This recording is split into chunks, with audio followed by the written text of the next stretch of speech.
You can master every investing rule. You can be the most talented person in the world. But if you do not understand your emotions around money, you will lose it. Take Mike Tyson. He is one of the greatest boxers in history. Over his career, he earned more than $400 million. He had everything: fame, talent, and power. But in 2003, he filed for bankruptcy. He was $23 million in debt. How does a man earn nearly $500 million and lose it all? It was not because he did not know how to box. It was not because he lacked talent. It was because making money and keeping money are two different skills. The Psychology of Money is not a book about finance. It is a diagnosis. It exposes how your mind quietly works against you. You can read every strategy, but if you do not understand your emotions, you will keep making the same mistakes. In this video, I have simplified the psychology of money so you stop losing money.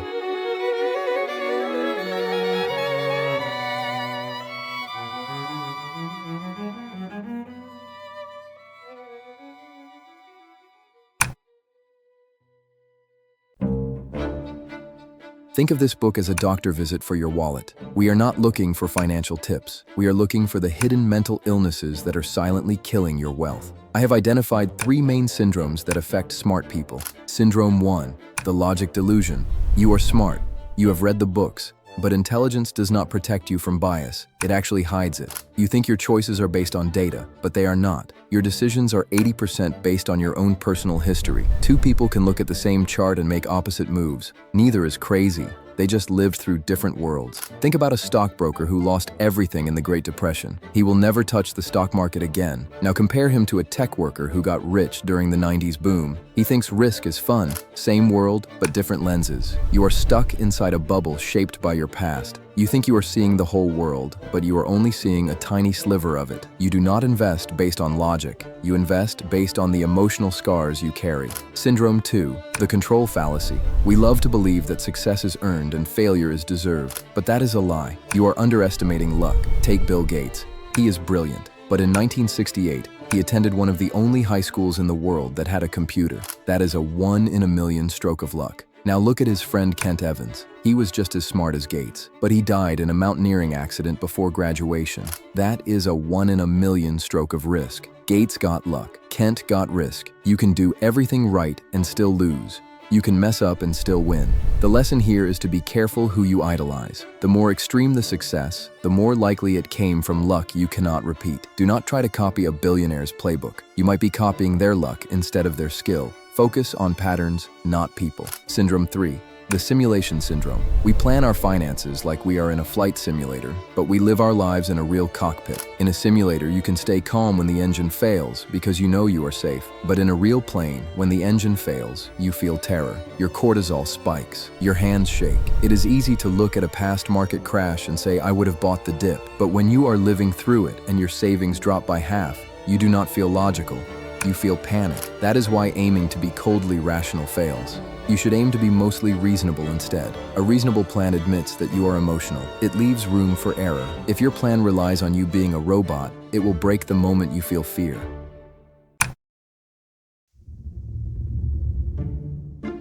We have diagnosed how your brain processes risk, but that is only half the battle. Now we need to look at how your ego processes success. Because you can be a genius at math, but if your ego is in the driver's seat, you will still crash. These next syndromes explain why we spend money. We do not have to impress people we do not like. Syndrome 4, the status illusion. Most people ruin their finances chasing admiration. We believe that if we drive the right car or wear the right watch, people will respect us. But here is the brutal truth. No one is impressed with your stuff as much as you are. When you see a Ferrari driving down the street, you do not look at the driver and think, wow, he is cool. You look at the car and think, wow, I want that car. You are not admiring the person. You are using their stuff to fantasize about yourself. This is called the man in the car paradox. Wealth is just a mirror reflecting other people's desires. In other words, they are not seeing you. They are seeing who they could become. If your goal is to be respected, money is a weak tool. Humility and kindness will get you more admiration than a luxury car ever will. Stop trying to buy respect. It is not for sale. Syndrome 5.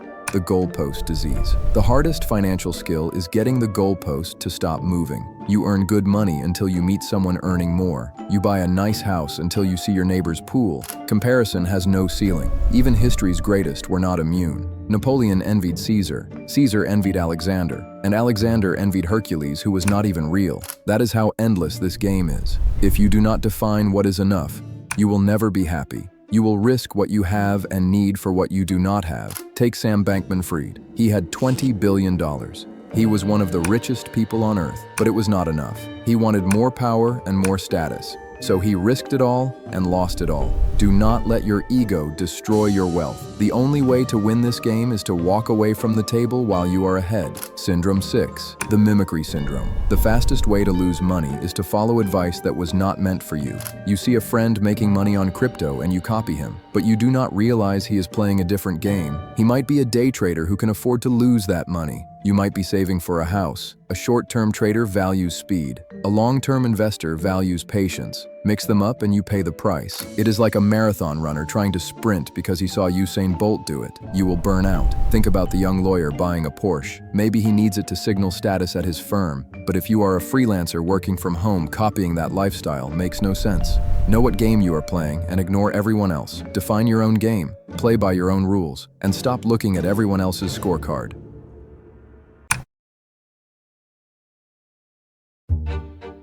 We have treated the mind and the ego. Now we need to look at the cure. The problem is that the cure for being broke is boring. It is slow and it hurts. These next syndromes explain why most people quit before they ever get wealthy. Syndrome 7, the speed addiction. We are addicted to fast results, but the most powerful force in finance is time. Warren Buffett is worth $160 billion, but more than $156 billion of that came after his 65th birthday. Let that sink in. He is not a genius stock picker. He is just a guy who has been investing for 80 years. If he had started in his 30s and retired in his 60s, you would not know his name. Compounding is like planting an oak tree. In year 1, nothing happens. In year 10, it looks okay. In year 50, it is massive. Most people chop down the tree in year 3 because it is not growing fast enough. Real wealth is built slowly and quietly over decades. Syndrome 8, the free lunch myth. You think investing is free. It is not. The price is not money. The price is stress, fear, and doubt. When your portfolio drops 30% overnight, you feel like you are being punished. But you are not. You are paying the fee. Morgan Housel says volatility is a fee, not a fine. Take Netflix. It returned 35,000% over 15 years. But to get that return, you had to sit through massive drops. It spent 94% of that time below its all-time high. If you cannot pay the price of uncertainty, you cannot have the reward of wealth. Stop looking for a free lunch. Accept the pain as the cost of admission. Syndrome 9, the invincibility complex. It is one thing to get rich. It is another thing to stay rich. They require opposite skills. Getting rich takes risk and optimism. Staying rich takes fear and humility. If you think you are invincible, you will eventually lose. The best investors are paranoid. They know that luck plays a huge role, so they prepare for bad luck. Housel calls this a barbell personality. You need to be optimistic about the future, but paranoid about the present. You need to save like a pessimist, so you can invest like an optimist. Survive the short-term crashes, so you can capture the long-term gains. If you get wiped out in a crash, you cannot compound. Survival is the only thing that matters.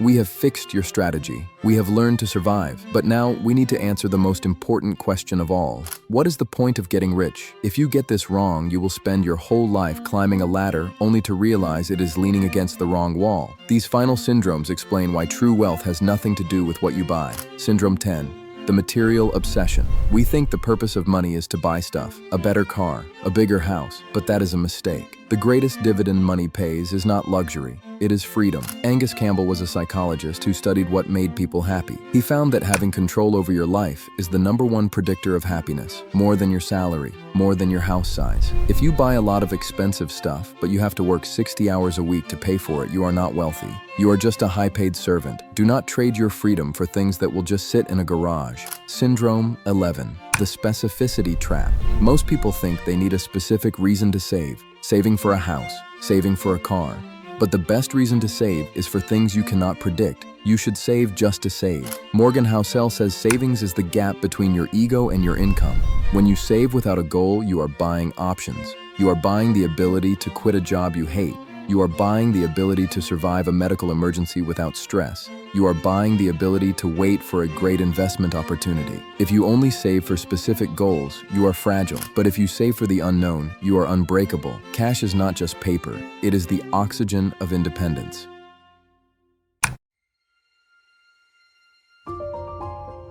True wealth is not a math problem, it is a psychological one. You do not need to be a genius to win, you just need to be patient. You need to control your ego, and most importantly, you need to stay in the game. Stop trying to be a cold, rational machine. Just be a reasonable human being who refuses to panic when the world gets loud.